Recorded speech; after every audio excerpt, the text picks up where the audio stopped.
Close your eyes for a second and let yourself smell it. Wood smoke curling from a cast-iron stove before the sun was fully up over the hayfield, bacon grease popping and spitting in a black skillet that had never once seen a drop of soap in its life. And there she is at the counter, sleeves pushed up past her elbows, humming something old and low under her breath, wiping her flour-dusted hands on an apron she'd sewn herself from an old feed sack. She had maybe $4 folded in the coffee can on the top shelf, and somehow that $4 fed a family of 8 clear through a hard mountain winter. How on earth did she do it? How did country grandmothers take almost nothing at all and stretch it until it covered every mouth at the table? That's the question we're chasing today, and by the time we're done, I promise you'll understand something about that whole generation that most folks have completely forgotten. There were 25 things these women knew deep in their bones, and not a single one of them ever came out of a book. They came from need, from lean and hungry years, from watching their own mothers do the very same thing by the very same lamplight. Let's start with the humblest of them all. The bacon grease jar sat right there by the stove, and nothing else in that whole kitchen was treated with such quiet, everyday respect. After every single breakfast, she'd pour the warm drippings through a little tin strainer into a jar and set it on the sill to firm up cloudy and pale as candle wax. That grease fried the morning eggs, greased the biscuit pan, seasoned the pot of green beans, and even popped the corn on Saturday nights. I can still see my grandmother spreading cold bacon fat on a slice of bread and dusting it with salt when there was nothing else in the house. And she'd hand it over smiling like it was the finest treat in the county. To her, pouring that grease down the drain would have been the same as pouring money down it, and she never did, not once in her life. Then came the flour sack, and this is where it starts getting clever. The mills eventually figured out that farm women were sewing clothes out of the empty cotton sacks, so they began printing them on purpose in pretty florals and cheerful calico patterns. My aunt wore a dress to her 8th grade graduation stitched entirely from Robin Hood flour sacks, 3 matching bags her mama had squirreled away for months just to have enough. Those women could look at a plain stack of empty sacks and already see a Sunday dress, a set of kitchen curtains, and a little boy's shirt all folded up inside them. Nothing that came into that house ever left it as trash. She knew how to darn a wool sock so smooth you couldn't feel the mend with your bare toe. There was a wooden darning egg tucked in the sewing basket, worn smooth as a creek stone from years of handling. And on long winter evenings, she'd slip it down inside a worn heel and weave the yarn back and forth by the yellow lamplight. A single good pair of socks might get mended a dozen times or more across the years. The very idea of buying new socks just because of one little hole, that thought never even crossed her mind. Come fall, the whole kitchen turned into a canning factory, and the sharp smell of vinegar and simmering tomatoes hung thick in the air for days on end. Mason jars lined the cellar shelves by the hundreds, glowing green and gold and deep ruby red down in the cool dark. She'd put up beans, corn, peaches, sweet pickles, and blackberry jam until every single shelf sagged under the weight, because those jars were the plain difference between eating and going hungry come February. Watching her lift down a jar of golden summer peaches in the dead cold of January felt like watching her cheat the calendar right out of its due. Bread heels and stale ends never once hit the trash bucket either.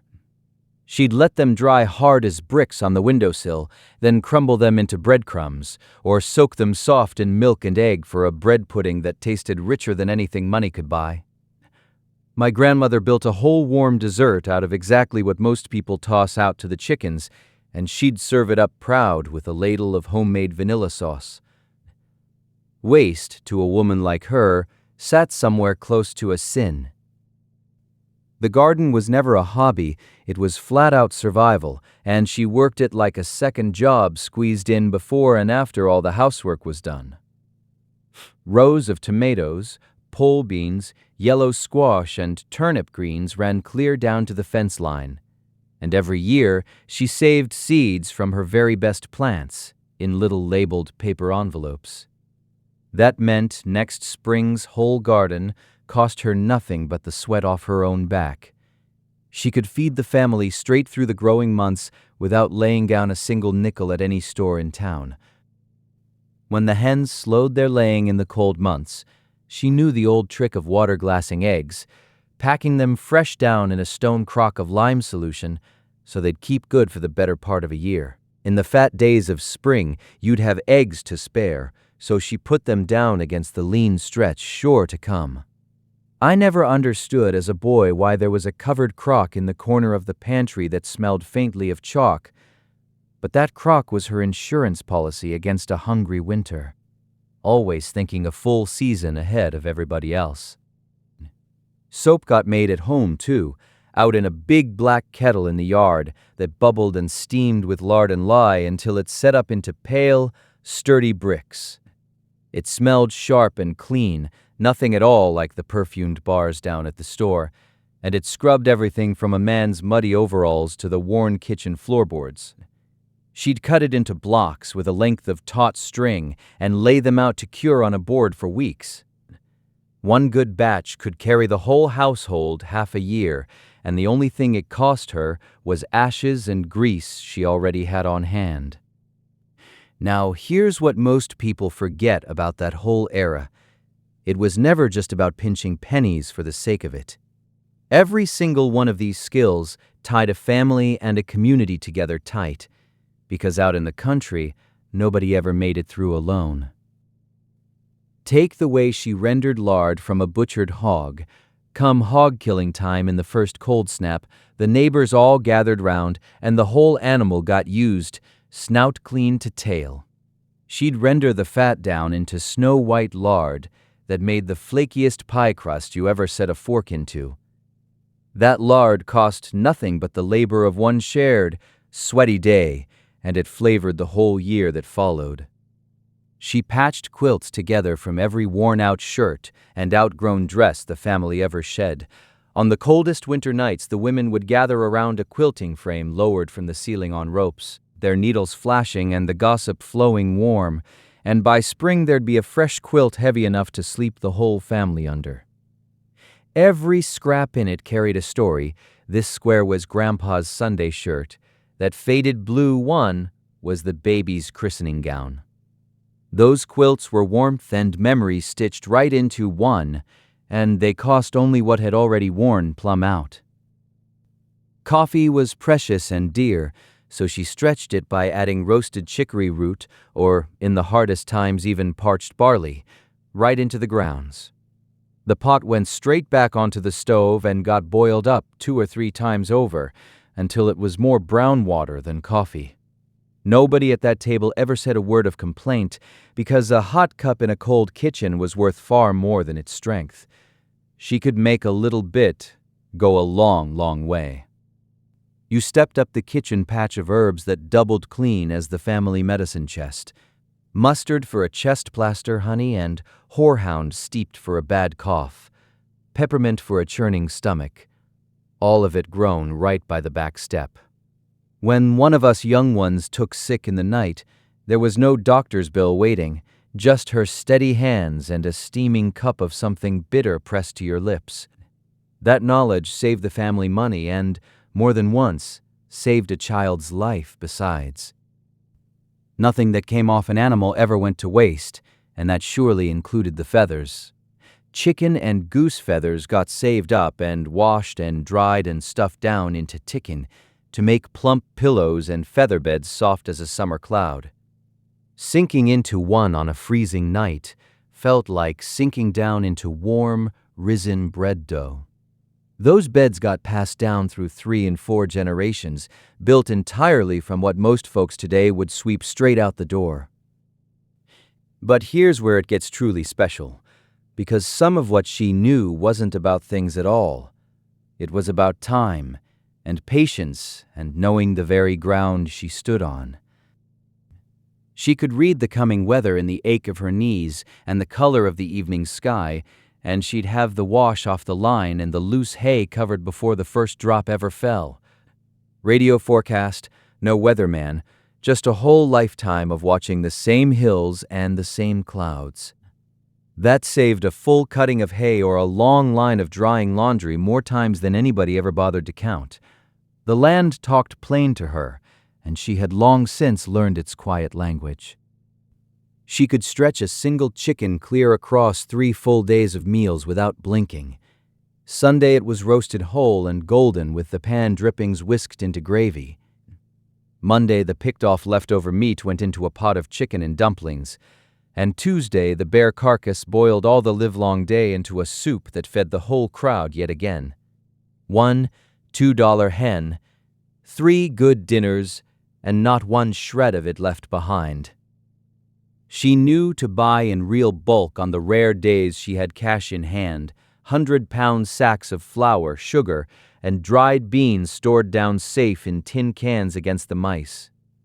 Buying big meant buying cheap, and it meant never once running clean out in the middle of a snowed-in week. That deep pantry was her fortress, and she stocked it like a general readying for a siege. Spent right one time, so it never had to be spent twice over. Butter she churned herself from the cream she skimmed off the top of the morning milk, standing at the dasher churn until her whole arm ached and the pale buttermilk finally broke free. Nothing at all got thrown out. That buttermilk went right into the biscuits and the pancakes. The entire business cost her only her own labor and a cow already standing out in the barn. Store-bought butter would have struck her as pure foolishness. She turned Daddy's worn-through work shirts into little boys' shirts, then into cleaning rags, then at the very last into braided rugs for the floor. A single garment might live 4 or 5 separate lives before it finally wore away to lint and dust. I still remember a rag rug by the back door woven of colors I recognized from clothes long since gone. That rug was the whole family's history laid right there underfoot. She mixed up her own cleaning supplies from vinegar, baking soda, plain salt, and the lemon when they were lucky enough to have one. The window panes shined, the floorboards gleamed, and the whole house smelled faintly of vinegar on cleaning day. Not one single penny ever went to a fancy bottle off a store shelf. Why buy what you could stir up in a bowl for next to nothing at all? She traded and bartered with every soul up and down that dirt road. Eggs swapped for a neighbor's honey, garden greens for a share of somebody's butchered beef, a full day of her fine sewing traded for a day of a man's plowing. Hard cash barely changed hands at all, and yet everybody's table stayed full through the seasons. Community itself was its own kind of currency, and in that she was flat-out rich. She kept a sourdough starter alive on the back of the counter for years on end, feeding it flour and water like it was another mouth in the family. That living, breathing jar of bubbling dough made warm bread without a single store-bought packet of yeast ever entering the house. Some of those starters got handed down from mother to daughter across whole generations. A little flour, a little water, and warm bread on the table forever. And when the cash truly and completely ran dry, she knew how to make do with whatever the good Lord and the land provided, foraging wild poke greens, blackberries, and black walnuts from the fence rows and the shady woods. A mess of poke salad or a heavy bucket of berries could turn a hard, empty week into an honest feast. That was the final secret, the deepest one of them all, the bone-deep belief that you were never truly poor so long as you had your own 2 hands and God's green earth beneath your feet. She never once called it being broke. She called it making do. So how did she do it? How did $4 folded in a coffee can feed a whole family clear through winter? It wasn't magic, and it surely wasn't luck. It was 1,000 small skills, learned young and handed down careful. All of them wrapped up inside. One unshakable idea, that everything has worth, nothing is ever wasted, and you take care of your own, no matter what. These women stretched $1 because they simply had to, but along the way they built a kind of richness we've very nearly lost the memory of. The deep wealth of knowing you can feed and clothe and warm the people you love with nothing but your own 2 hands. They never had much, but they never once went without, and they never let a neighbor go without either. That, right there, was the real secret, and it was worth more than money ever could be. Which of these do you remember? Maybe your own grandmother kept a bacon grease jar by the stove, or a cellar full of glowing mason jars, or a sourdough starter older than you are. Drop it in the comments below. Tell us the one that came rushing back the strongest, and share the memory it stirred up. We read every single one.